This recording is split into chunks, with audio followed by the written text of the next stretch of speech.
압살롬은 다윗왕과의 일종의 화해 과정을 거치고 나서 드디어 본격적으로 그는 왕권을 차지하기 위한 철저한 노력을 기울이게 됩니다. 오늘 본문 속에서는 굉장히 압살롬, 이름 그대로 압살롬, 아버지는 평강이시다, 그런 뜻이죠. 아버지는 하나님이시니까 압살롬, 이름은 굉장히 좋아요. 그래서 그 이름대로 백성들을 바로 성문 앞에서 기다리고 있다가 송사하러, 재판을 하러, 그 사사기에도 보면 좌지라고 그러잖아요. 재판관, 판관이라고 하는데, 지파별로 어떤 송사할 것이 있으면, 재판할 것이 있으면 이 좌지에게 가서, 사사에게 가서 그것을 재판을 청했습니다. 그와 같은 전통이 이제 왕에게 계승된 거죠. 그래서 각 지파별로 어떤 송사거리가 있으면 왕궁으로 와서 왕에게 그것을 아뢰고 재판을 해줄 수 있도록 요구를 하게 되는데, 바로 그 성문 앞에서 그런 사람들을 압살롬이 기다리고 있다가 그 사람들이 왔을 때 사정을 듣습니다. 그리고 다윗왕이 준비한, 너를 위해서 송사하고 너의 말을 들어줄 그런 관원은 존재하지 않는다, 그런 이야기를 하면서 백성들의 마음을 사는 거죠. 그리고 그의 억울함이라든가 여러가지 문제들을 들어주고, 또 그것에 대해서 자기가 재판을 해주겠다. 사실 압살롬 왕의 아들인 그 사람이 직접 나서서 문제가 있는 사람들을 만나고 그들의 이야기를 들어준다는 것 자체가 백성들의 입장에서는 굉장히 고맙고 감사하고 귀한 일이죠. 그렇기 때문에 압살롬에 대해서 긍정적인 생각을 갖게 되는 것입니다. 그런데 압살롬의 이런 태도는 우리가 생각해 볼 때 오늘날로 치면 마치 이 선거 시즌이 되면 얼마나 이 국민들의 표를 얻기 위해서 이 정치인들이 자기 몸을 낮추고 국민들을 위해서 모든 것을 다 해줄 것처럼, 그래서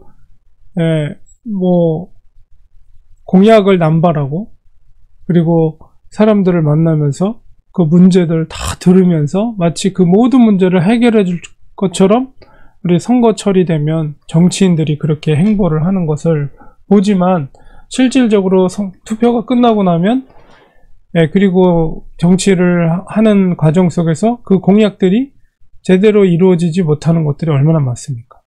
그러니까는 표를 얻기 위해서 사람들의 인기를, 그리고 그들의 모든 것을 지켜줄 것처럼 공약을 남발하고 좋은 이야기, 듣기 좋은 말, 이런 것들을 통해서 사람들의 인기를 추구하고 표를 얻는 거죠.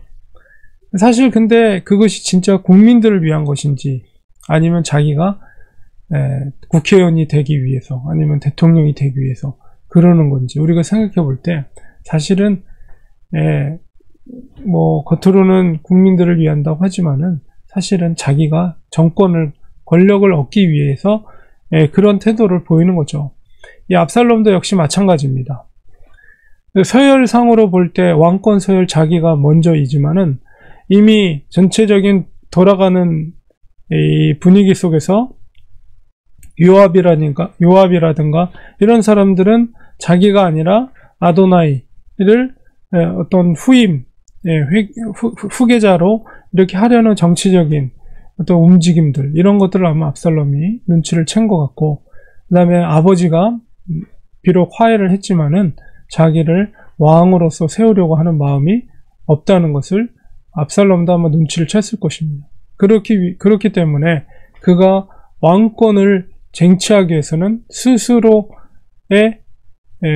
노력과 힘을 키워서 그것을 쟁취하는 것밖에 없다고 판단이 된 거고, 그가 암논을 죽일 때도 얼마나 철저히 2년 동안 숨기고 칼을 갈았습니까? 이와 같이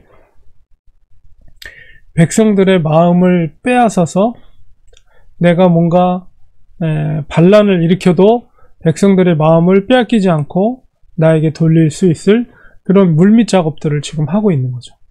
그래서 사람들이 와서 왕자이니까 이렇게 절하려고 하면 앞으로 달려가서 그 손을 잡고 일으켜 세우고 그를 포옹하고 입을 맞춰주고, 얼마나 그것을 받는 입장에서는 마음이 높겠어요. 바로 왕자가 직접 나와서 자기의 어려운 문제를 들어주고 그 문제를 해결해 주려고 하는 노력들. 그러나 6절에 보면 분명하게 그가 표현하는 것은 이스라엘 사람의 마음을 압살롬이 훔쳤다. 누구로부터 훔친 것입니까? 바로 아버지 다윗 왕으로부터 마음을 훔치는 거죠. 그래서 백성들의 마음이 자기에게 호감을 갖게 하고 인기를 얻게 하고 자기가 정치적으로 나서게 될 때 사람들의 많은 지지를 받게 하여서 결국 그 왕권을 쟁취하는데 도움을 얻기 위한, 압살롬 자신을 위한 목적이지 결코 백성들을 위한 것이 아니라는 것이죠.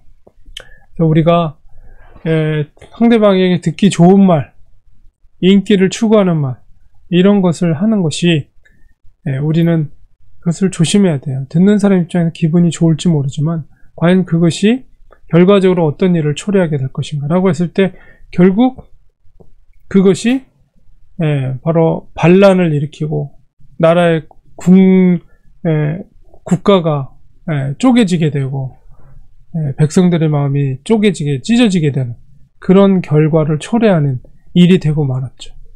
그래서 특별히 항상 사람들에게 듣기 좋은 말만 하는 것이 얼마나 그것이 위험한 것인가, 이런 것을 우리는 늘 생각해야 합니다.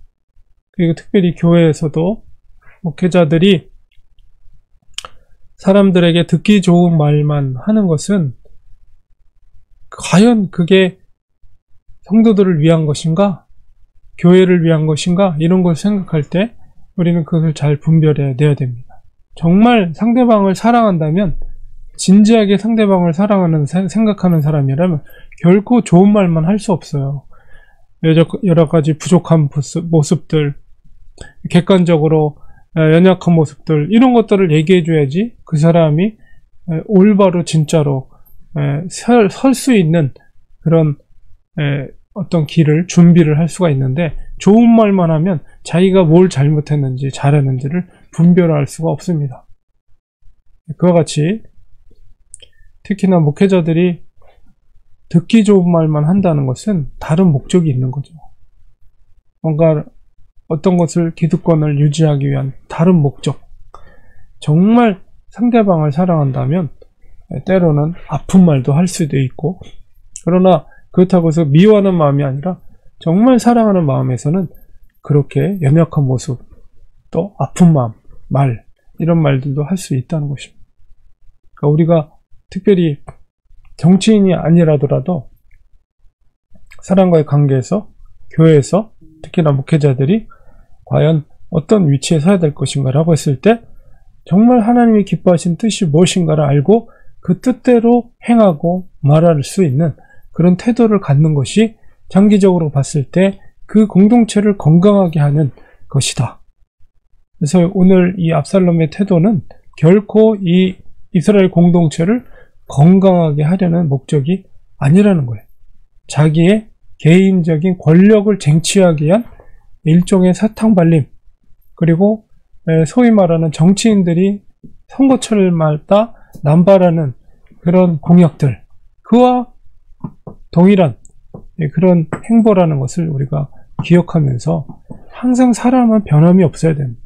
동일한 원칙과 원리에 따라서. 그러니까 우리의 원칙은 무엇입니까? 하나님의 말씀이고, 하나님의 기준이고, 하나님의 규율이고, 하나님의 기뻐하신 뜻이 무엇인가를 그걸 분명한 그 기준 앞에서 우리가 공동체 앞에서의 그런 경건의 생활과 언어 행실을 행할 때 그 공동체가 건강해질 수 있다는 사실을 우리가 꼭 명심하시고, 우리 스스로가 과연 어떻게 행동할 것인가, 과연 누구의 유익을 위해서 행동할 것인가, 이런 것을 생각할 때 나 자신을 위한 것이 아니라 하나님의 영광과 몸된 교회를 위해서 과연 무엇이 옳은 것인가를 분별해내면서 그 뜻대로 행동하는 것이, 말하는 것이 지혜로운 곳이다 라는 것을 깨닫게 됩니다.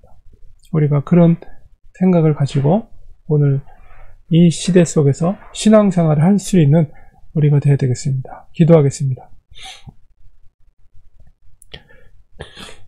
하나님 아버지, 압살롬은 성문 앞에서 백성들의 마음을 빼앗았습니다. 그것은 자기 자신의 정권, 권력을 얻기 위해서 그가 백성들 앞에서 보여주는 일종의 정치적인 행보일 뿐이지 정말 백성들을 위한 태도가 아님을 우리는 그 중심을 보게 됩니다.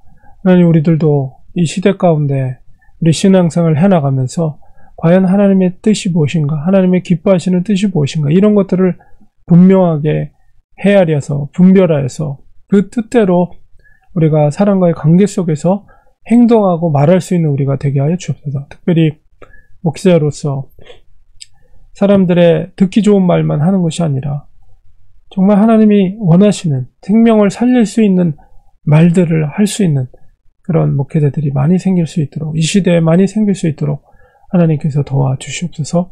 예수님의 이름으로 기도드리옵나이다. 아멘.